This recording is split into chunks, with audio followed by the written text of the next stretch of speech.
नमस्ते। मैं प्रोफेसर अमिताभ बैनर्जी। हम क्रिटिकल थिंकिंग सेशन जारी रखते हुए आज जो हम अभी तालेब का किताब से हम दो दो तीन तीन लाइन, कभी एक लाइन लिखा है उन्होंने पूरे किताब में, और उससे हम टिप्पणी करते हैं कि हमारे चारों तरफ उन्होंने जो लिखा है उसका कितना मतलब मायने निकलता है, और कितना कुछ सच है जो एक दो लाइन में उन्होंने कन्वे किया है, और हमारे के सामने दिखता भी है तो हम देखते नहीं है उसको। तो ये टाइटल तो उन्होंने दिया है, जो थीम दिया है, बेड ऑफ प्रोक्रेस्टस। मैं कई बार कहता हूँ, मैं थोड़ा सा संक्षेप में कहता हूँ क्योंकि जो लोग पहली बार कोई स्टैंड अलोन वीडियो जैसे मैं बना रहा हूँ कि पहले का नहीं भी देखा हो तो आगे का कुछ मतलब समझ जाए कि ये क्या है, तालिब कौन है, नसीम निकोलस तालिब। ये काफी कुछ रह चुके हैं, ये स्टॉक मार्केट में रह चुके हैं, यूनिवर्सिटी प्रोफेसर रह चुके हैं, ये डिसीजन थ्योरी में एक्सपर्ट है, रिस्क प्रिडिक्शन, ये सब अनसर्टेनिटी, ये सब चीज में इनके कई फेमस किताब है, ब्लैक स्वॉन, फूल बाय रैंडमनेस। ये सबसे पतला किताब है, इसलिए मैं सबसे पतले किताब से इनका चालू कर रहा हूँ। तो इनके किताब, इसका नाम है ब्रेड ऑफ प्रोकस्टस। तो ये एक ग्रीक माइथोलॉजी के कैरेक्टर से इन्होंने स्टार्टिंग में दो तीन पन्ने लिखे हैं सबसे ज्यादा, बाकी दो तीन लाइन लिखे हैं पूरे किताब में। तो कौन थे ये प्रोकस्टस, उसके बारे में लिखे हैं। माइथोलॉजिकल काल्पनिक ये होंगे प्रोकस्टस, एक ग्रीक माइथोलॉजी में, जो कि बहुत बड़ा उनके हवेली था। हवेली में उनके पास एक लोहे का बिस्तर था, उसको बेड ऑफ प्रोक्रेस्टस कहते हैं। और वो बिस्तर जो था वो एकदम ये था, फिक्स्ड बिस्तर था, मतलब ना वो एडजस्टेबल नहीं था। तो उसमें उनका था कि जो भी मेहमान आते थे उनका काफी खातिर किया जाता था, और फिर वो बिस्तर में उनको फिट करते थे।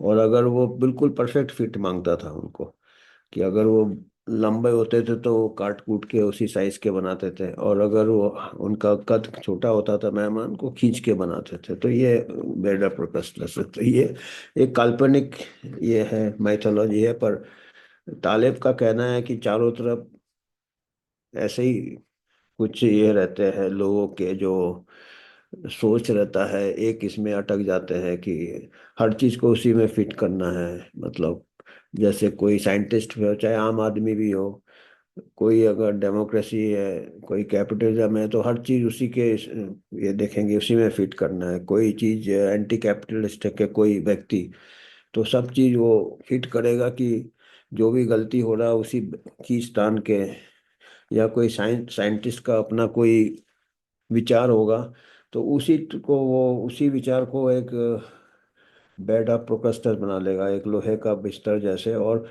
उसी विचार में अपने आंकड़े इकट्ठे करेगा, या उसी विचार में वो स्टडी सेलेक्ट करेगा, और वो अपना केस को फिट कर देगा। वो वही कहते हैं कि ये एक ह्यूमन वीकनेस है। प्रोक्रेस्टस का तो एक कहानी बना दिया है। तो इसीलिए आप देख रहे हैं कि विज्ञान में दोनों तरफ अपने वो रखते हैं, लगता है दोनों सच बोल रहे हैं, क्योंकि वो जो लोग अपना बना के देते हैं वो फिट करके देते हैं। अगर कोई चीज फिट नहीं रहा उनके विचार में तो वो काट देते हैं, या वो आंकड़े को नजरअंदाज कर देते हैं। जैसे वो माइथोलॉजी में तो काटने की बात हुई थी, यहाँ पे अपन आंकड़े काट देते हैं। या फिर जो चीज छोटा पड़ रहा है, हमारे विचार में फिट नहीं हो रहा है, तो उसको फिर हम आंकड़े को खींच देते थोड़ा, और बड़ा थोड़ा सा इधर उधर ट्विस्ट कर देते हैं। अभी आपने देखा था महामारी के टाइम, केस डेफिनेशन में जो भी पॉजिटिव है केस बना दो उसको, दूसरे कुछ कारण से हो रहा तो वो पॉजिटिव है तो डेथ उसी का बताओ वजह। तो वो मतलब छोटा पड़ रहा था वो बिस्तर में, हमारा जो पैंडेमिक का बिस्तर, तो उसको खींच के हमने वो फिट कर दिया पैंडेमिक। तो ये हमें अपने, तो हमारा हेल्थ फील्ड है तो हमको हमेशा यही डर लगता है कि अगला महामारी कब ना घोषित कर दे WHO। अभी कभी बोलता है मंकी पॉक्स, अभी फिर अफ्रीका में Marburg virus disease, Marburg virus disease कहते हैं, कभी यहाँ निपा निपा हो जाता, कभी बर्ड फ्लू हो जाता। तो आदमी घबरा के ही रहेगा हमेशा। तो खैर आज का उनका 2 लाइन की बात करते हैं। ये कहते हैं कि आज का 2 3 लाइन जो है टेक्नोलॉजी के ऊपर किया है उन्होंने। अपन आजकल देख रहे हैं हर चीज में नया टेक्नोलॉजी आ रहा है, जीन टेक्नोलॉजी आ गया, mRNA वैक्सीन आ गया। अभी मैं पढ़ रहा था जीन बेबी भी आ रहा है, डिजाइनर बेबी। अब बच्चे का भी जीन मॉडिफाई कर दोगे आप पैदा होने के पहले ही, पता नहीं कैसे। तो जीन टेक्नोलॉजी में नए नए टेक्नोलॉजी आ रहा है, आर्टिफिशियल इंटेलिजेंस ये भी एक टेक्नोलॉजी है। तो ये कहते हैं कि टेक्नोलॉजी, और ये किताब पहले लिखा था अभी, यानी ये भविष्यवाणी भी थोड़े होते हैं इन लोग। ये कब लिखा था ये किताब इन्होंने? 2010 को लिखा था इन्होंने, 15 साल पहले। अभी तो, पर ये इन्होंने भी दुखी कर दिया था। इतने हम इसको, इनको बहुत अच्छा ये समझते थे कि बहुत महान थिंकर है, बहुत ये है। पर महामारी के टाइम ये भी आ गए थे लपेटे में। ये भी सोच रहे थे कि ये बहुत ही भयंकर महामारी है और ये है, और ब्लैक स्वान इवेंट है जो कि कई बार कयामत आ रहा है। तो ये भी धोखा खा गए थे। कितना भी ये है ना, यही कहते हैं कि इनका भी अपना कुछ अलग ही बिस्तर है। पर महामारी में इनका थिंकिंग एडेप्ट नहीं हुआ था। इन्होंने ये नहीं देखा कि इसको भी, महामारी को भी खींचा जा रहा है। तो ये महामारी में फेल हो गए थे हमारी तरफ से तो। खैर उनका ये नहीं है, विषय नहीं है, तो हम माफ कर सकते हैं उनको। कई डॉक्टर फेल हो गए थे तो ये क्या चीज है। तो ये कहते हैं टेक्नोलॉजी कैन डिग्रेड, डिग्रेड मतलब उनको नीचे गिरा सकता है टेक्नोलॉजी, एंड एंडेंजर खतरे में डाल सकता है टेक्नोलॉजी, एवरी एस्पेक्ट, हर हर चीज of a suckers life. Sucker मतलब एक चलित भाषा है इंग्लिश में। सकर्स लाइफ मतलब जो कि बहुत ही भोला है, जिसको कोई भी बना सकता है, कोई भी घुमा सकता है, उसको सकर कहते हैं अंग्रेजी में। तो ये कहते हैं ये टेक्नोलॉजी कैन डिग्रेड, नीचे गिरा सकता है, एंड एंडेंजर खतरे में डाल सकता है हर पहलू ऑफ अ भोले का जीवन, जो भोला भाला है, सकल life, while convincing him that it is becoming more efficient। ये देखिए कितना मायने कन्वे कर दिया इन्होंने। और आज हम चारों तरफ ये देख रहे हैं कि टेक्नोलॉजी एक कोई इनोसेंट व्यक्ति शक्कर का है को विश्वास दिला सकता कि बहुत अच्छा हो रहा है, टेक्नोलॉजी बहुत एफिशिएंट हो रहा है, उसका लाइफ बहुत एफिशिएंट हो रहा है। पर असली में वो उसका लाइफ को खतरे में डाल रहा है और उसके लाइफ को कमजोर बना रहा है, एंडेंजर कर रहा है, और डिग्रेड कर रहा है। डिग्रेड मतलब उसका, डिग्रेड बने नीचा कर रहा है उसको टेक्नोलॉजी। और वो सोचता है कि बहुत अच्छा हो रहा है, एफिशिएंट हो रहा है। और आज हम तो मेडिकल बैकग्राउंड के, तो हम वही देख रहे हैं मेडिकल टेक्नोलॉजी में बड़े बड़े आ रहे हैं आजकल रोज मेडिकल डिवाइस, ये डिवाइस, अभी आर्टिफिशियल इंटेलिजेंस आ गया। अभी आपका टेलीमेडिसिन तो आ ही गया है। चलो टेलीमेडिसिन, कहीं रिमोट एरिया में डॉक्टर जाएगा नहीं तो बैठ के ही करेगा, चलो अच्छा है, कुछ तो ये मिलेगा, उसके कुछ फायदे भी हैं, हम ये नहीं कह रहे हैं। पर वो एफिशिएंट तो नहीं हो सकता है ना। एफिशिएंट तो वहाँ मौका है, वहाँ पे डॉक्टर होगा मरीज के पास, तो उसको कहेंगे ना हम एफिशिएंट। अभी ठीक है, कुछ नहीं से तो अच्छा है चलो टेलीमेडिसिन, पर अगर डॉक्टर उसके नजदीक हो ज्यादा अच्छा होगा नहीं होगा, कॉमन सेंस वाली बात है। पर अभी ये टेक्नोलॉजी इतना हो गया, कह रहे हो कितना एफिशिएंट है, दूर का से हम डॉक्टर का, ठीक है अच्छी बात है। पर और भी कई डिवाइसेज आ रहे हैं। पहले डॉक्टर खुद आला लगा के, आजकल सब मशीन से हो रहा है, ये हो रहा है। तो वो जो आम इंसान है, जो शकर है या जो भी बोला है, वो सोचेगा देखो कितना अच्छा है, टेक्नोलॉजी तो गलती कर ही नहीं सकता, मशीन गलती कर ही नहीं का, इंसान एक बार गलती करेगा, आर्टिफिशियल इंटेलिजेंस कभी गलती कर ही नहीं सकता, जबकि वो इंसान ही उनको ट्रेन करता है आर्टिफिशियल। तो इंसान गलती करेगा तो वो उसको और मैग्नीफाई करके गलती करने का संभावना है। ऐसा कोई फुल प्रूफ नहीं है कि मशीन ज़्यादा अच्छा है ह्यूमन से। बहुत अच्छा डॉक्टर होगा वो डेफिनेटली मशीन से अच्छा होगा, क्योंकि वो उसका एक, कई बार होता है कि ऑटोमेटिक सिस्टम फेल हो जाते हैं हर चीज़ में, खाली मेडिसिन में ही नहीं, हवाई जहाज में भी कई बार होते हैं जब पायलट खुद अपना ये इससे ये करता है।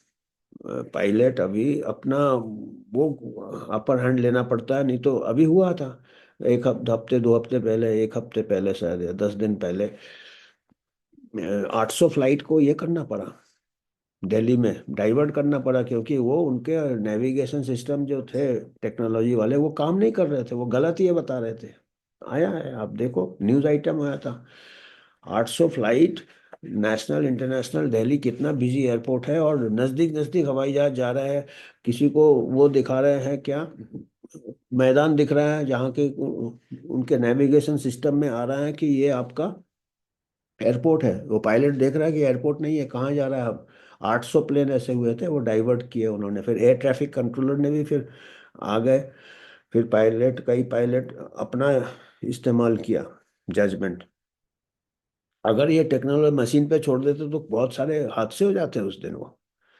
तो ये, और हम सोचते हैं कि भाई बहुत एफिशिएंट हो रहा है, एफिशिएंट नहीं और कम्बरसम हो रहे हैं। एफिशिएंट हो रहे होंगे, कोई कोई चीज़ में एफिशिएंट हो रहे होंगे, पर ऐसा नहीं कि, अभी देखिएगा अमेरिका सबसे ज़्यादा एडवांस्ड कंट्री का है, ठीक है, टेक्नोलॉजी में एडवांस्ड है, सबसे एडवांस्ड है, अभी एक्सपोर्ट कर रहा है मेडिकल डिवाइस डिवाइस, वो तो प्रॉफिट अभी आ गए, इक्विटीज आ गए, उसमें प्रॉफिट बना रहा है टेक्नोलॉजी में।